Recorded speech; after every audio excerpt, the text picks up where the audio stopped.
Dark Souls 3. The 3 stands for something. This is the best game FromSoftware has ever spat out. Dark Souls 3 is perfect. They cooked everywhere. The weapons are great, the characters are cool, the bosses are absolutely insane, and the areas... you can't win them all. Every game before this one had things wrong with them. All but Dark Souls 3. Yeah, except that. This shit just starts off right with this lady yapping about some fire while showing this barren ass city. After that, we get shown these dudes who get awakened by a bell. Let's see, we got XQC, we got the Trent twins, and we got my next door neighbor right here. Yeah, he's big as shit. This shit made me so hyped, so let's run it. Oh hell yeah. Big ass lizard. Oh. All jokes aside, this is a great starting area to either get started with or get reaccustomed to the Dark Souls mechanics. Way better than this shit, I can tell you that much. I still can't believe that this passed all the quality controls or whatever they had going on. That aside, we all know that there is not a single Souls game with a bad starting area. Maybe this if you're really in a hating mood today. Man, I really gotta stop clowning this game. Oh well. Anyway, there's no exception here in Dark Souls 3.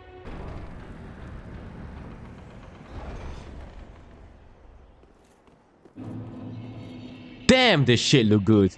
Man, let me tell you, the first time I saw this, I was just hyped as hell to get up there and see all the nefarious activities going on. One thing I do still wish this game would have had more of is an open world feel. Dark Souls 3 holds your hand through the entirety of the game. If Dark Souls 3 had the same open starting area as Dark Souls 2, then man would I be going crazy right now, glazing it to shit. I want to say something real quick though. I'm so sorry for anyone who chose going the left path right here instead of the right path. One of the very few places in the game where they let you choose your own way. And if you pick the wrong way to go, then I'm sorry, but you're going to hell and you're not getting out. That's kinda what you get for assaulting this poor lady right here. Speaking of assault, I know a couple of y'all were so determined to be there at like level 15 that you got your ass beat for like days straight. Huh, could it be me? I got my ass beat at like level 50 plus. Yeah, it's a struggle. And let me tell you, it's not just this boss that beat my ass so fucking bad that I got turned into an impalpable powder. Yeah, I just looked that word up. Anyway, pretty much all the main bosses had me tweaking. Especially this sorry ass bitch. I hate the fact that he is so cool, cause this man right here is Satan. Especially his second phase. The first time I saw him split in two, I almost had a damn stroke. The last time I had fear like that was the first moment when I heard the Hellhound spawn on Kino the Totem. And that's kinda the theme of the Dark Souls 3 bosses, to be honest. They are all stressful as can be. As a perfect example, look at this black belt ass motherfucker. How can someone that's wearing armor that weighs as much as a new BMW M5 do this shit? How? And the speed of which he changes from attack to attack got you thinking that we are still on Bloodborne. Speaking of Bloodborne... Please avert thine eyes. Please have mercy. This woman has to be on PCP, cause what the hell is going on? Man, I can't take this shit anymore. Let me introduce you to Lady Maria. I meant Sister Frida. You know when people say you should be very worried when the boss is not a giant monster but just a normal sized human? Yeah, they're talking about Miss Crack Cocaine over here. 3 phases of just pure bliss. And you want to know the most sadistic part? They give you this sick ass fucking cutscene after phase 1 to kinda signal that this is a 2-phase fight. But that's not the worst part, oh hell no. After beating this bitch in round 2, everything goes quiet and they give you a Titanite slap as a nice gift. Right? Yeah, well, while you're standing there being all jolly and shit, the damn woman gets possessed by Satan and gets the fuck up. Again. And you might think the first time around that you'll be there for round 3 no problem because round 2 was piss easy. Well...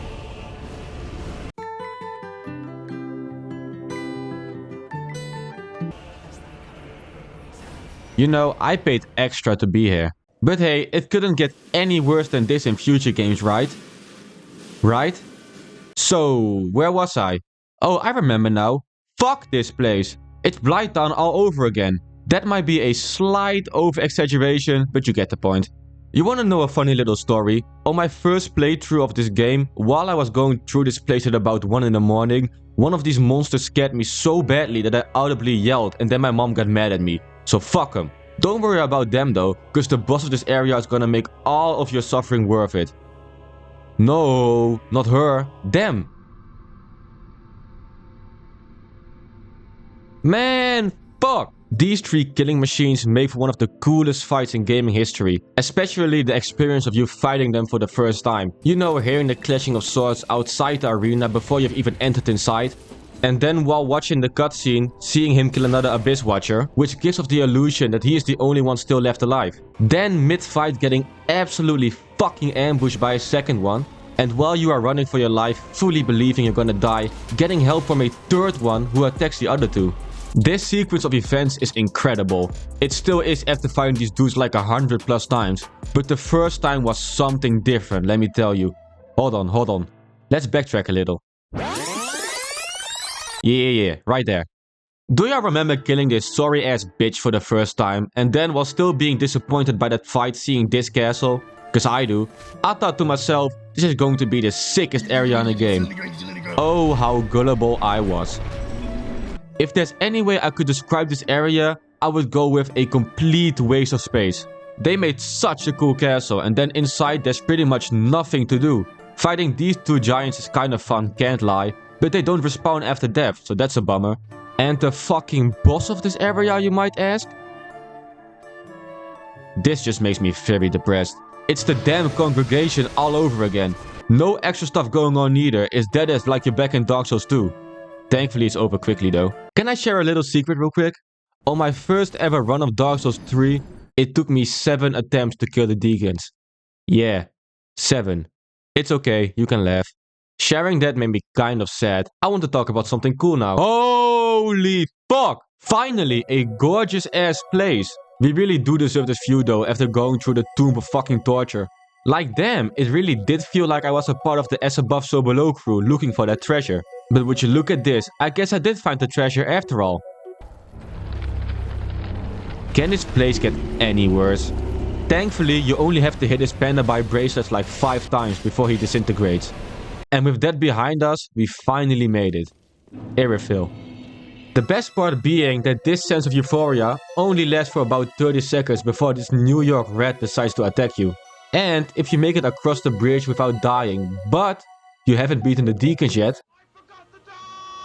This game really is sadistic. Oh, you didn't forget it? Good. To be honest, there really isn't anything notorious to say about this place. It's just a really fun area. What was that? Anyway, the normal enemies here are really fun to fight and just the city itself is beautiful. I think I might have been a bit too hard on Farron Keep. Hold on, let me just... Way better. So, where was I? You just run through this place, everything is chilled, you know. Then you get to these dogs, and I can't be the only one who found this place way harder than it really should have been. I don't think I ever actually cleared this place out. I just run through it, constantly scared of my life. And after all of that bullshit has been done, we do get a reward. Kind of. And man, after Pontiff, this area just gets better and better. First of all, after walking out these church doors, you see this fun castle on top of a hill. I wonder what type of beauty resides in that place. Anyway, you got these big ass golems and the same arches from Dark Souls 1, which is just so cool to see. Even cooler is that we don't have to walk across one of those fuck ass edges again. Then we get to this eerily similar place. Yo, this is kind of sad to be honest. There have been too many sad emotions going around in this game. I need something different. Ah, what the fuck? I got what I asked for, I guess. This abomination could have been its own damn boss with how stressful he is to fight. But after dealing with him, you see something else that is very familiar. A fog door in the same spot that Ornstein and Smo had theirs. That can only mean one thing. This is going to be the coolest boss ever. Are you fucking kidding me? What the hell happened here? And who the hell is this earthworm? You know, I can only say one good thing about this fight, and that's the fact that it's over. Get me the fuck out of here. Iryville is an interesting place. I certainly wouldn't hold my child's first birthday party here, but it's decent, you know. Let's just put geographical opinions aside and talk about my favorite part of any Soulsborne game, or just any game for that matter, the cutscenes. I know I have spoken a lot about boss fights that I like, but in my opinion more than 50% of how exciting a boss is to try to beat comes from how sick the cutscene is. Of course there are exceptions. A lot of them, to be honest, but you get the point. The suspense, hype, or sometimes other terror that the pre-fight cutscenes can give you can very easily make or break a boss fight. So with that out of the way, why did the final boss get jack fuck, but this juiced up red got one of the coolest cutscenes in the game? What the fuck, FromSoft? Oh, and also, why did Ford get a cutscene where you just tell Pontiff to go kill himself? I can get why the other boss from Arafil, Aldrich, didn't get a cutscene, because that speaks for itself. I mean, look at the thing. Ew. But Pontiff, come on, you could have done some cool ass shit with him, like teaching the second phase clone on some noob cyber type timing. But I guess not, huh? You know, even though I bitched about the final boss not having a cutscene, I do must say that the build up to the fight is absolutely insane. Even to the extent that no cutscene was necessary, because this area, this weird upside down-esque area, pretty much is the cutscene. And of course we can't forget this piece of cinema right before you get there. Absolutely beautiful. But yeah, this place is cool as hell. I'm pretty sure everyone agrees with me when I say that this was the perfect area to put before the final boss. The fact that it's just a starting area, but with no signs of life whatsoever, and just one beam of light shining down on the bonfire is sick as fuck. Oh, and also, they didn't make this path to the last fog door too long like they did in the previous title. No name set though. You know, this wall right here reminds me a lot of a wall from a Black Ops 3 multiplayer map. And with both walls I always wondered, what the hell could be behind them? Well, for Black Ops 3 I ain't got a clue in the world. But for Dark Souls 3 we got an actual answer. More of the same, I guess. This right here is the Ringed City DLC. Well, that's what I thought before I got horribly catfished. What the hell is this? Man, I don't even want to be here. And who the hell is this? They really do start this DLC off with a big slap in the face. Look at all these bullshit ass enemies, no one likes them. And when you thought it couldn't get any worse, they summoned the damn Antichrist. You know, one of the things I've always been the utmost grateful about in this area is that it's really damn short. See, it's over already. And that dumbass flying angel is also gone. Yeah, that pretty much sums up the drag heap for you. Like, we all know that this isn't the Ring City. That part comes later, thankfully. But the first time around, I deadass thought that this was it. That the drag heap was the DLC. Not sure how I came up with that conclusion, but oh well. But to be honest, I think this is another one of FromSoft's humiliation rituals. You know, going through hell before they give you the good shit. And just before they give you the good shit, just before it all starts to get good, they throw 2 lava hounds at you. This fight is such a damn filler boss. Like, I know putting a boss before the Ring City was pretty much mandatory, and I agree with that. But these 2 chinchillas got absolutely nothing to do with neither the Drag Heap or the Ring City. For example, in the Drag Heap you just have ghosts and slugs. And in the Ring City you have Satan's strongest soldiers. All of them, really, you can't get enough in this place. But yeah, these 2 stick out like a sore thumb. Anyways, you know how you got perma unlocks in Call of Duty after prestiging? Yeah, if they gave me a perma skip for an entire area after going into New Game Plus, it would go straight to Drag Heap. But fuck all of that. Now, it's time for the good shit. Yes, the damned Ring City. Even though I adore this place, it still hurts my feelings every time. Want to know why? Cause this area is just so damn hard. The worst part being that it's completely fair as well.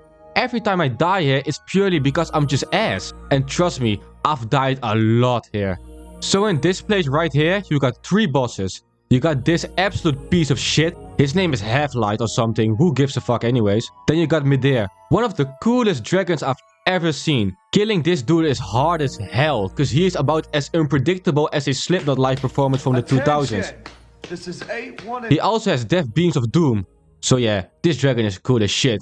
Is he cooler than Bill? Decide for yourself, because frankly, I'm not sure. I mentioned 3 bosses though, and so far I only mentioned 2. 1. Nah, deadass, this dude is not a boss. Fuck him. But yeah, there's still one left. The grand finale, if you will, of one of the best gaming franchises ever. It could be deadass anybody. Little Red Riding Hood? Am I being deceived right now? You know, I could take most of the shit this game throws at me. If it is a dumbass area, a dumbass mechanic, these fuck-ass phantoms or whatever the hell else. Shit, I can even tolerate a strength minimum of 50. But me going from the fucking south all the way to the North Pole just to fight a middle-aged man dressed up as Little Red Riding Hood? I'ma just get this shit over with real fast.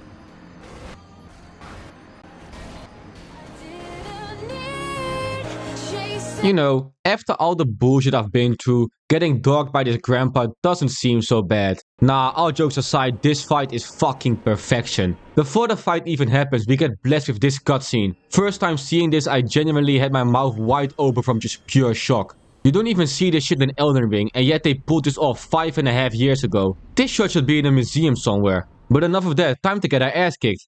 And I must say, it happens a lot. The first phase really ain't that bad, but they definitely did that on purpose. The rest is just utter fucking chaos. Like his cape does damage to you as well, like another weapon. Do you know how sadistic that is? And him whipping that crossbow around like his King Von is crazy. I never thought I'd see the day where I'd be scared of a crossbow in a Soulsborne game, but here we are. Oh, and another thing, this line. Oh, he said it! He said it! He said the thing! This line was so damn good that even with 6 years of Dark Souls tomfoolery happening in the first, second and third game before this moment, and a whole 8 fucking years of time to play and review this DLC afterwards, I've never heard anyone say, that's it? And I'm not gonna be the first one, cause man is that just so cool. And with that bit of glaze behind us, I just want to reflect on this game. I still can't believe they made something as good as this. Of course they already proved themselves with Dark Souls 1 and Bloodborne, but this just kinda stepped it up a notch. This might sound really weird, but this game was just meant to be in my opinion. From start to finish, it just makes so much fucking sense. A different game like Dark Souls 2 for example would just tell you to go save yourself after the Majula magic wears off and run after an ice cream truck. And Demon Souls just overdose on heroin in World 1-1. Everything I just said might sound absolutely fucking ridiculous, but it makes sense to me. Dark Souls 3 just works. Everything here is just so good. Not you. The weapons, the fighting, the areas, the damn atmosphere.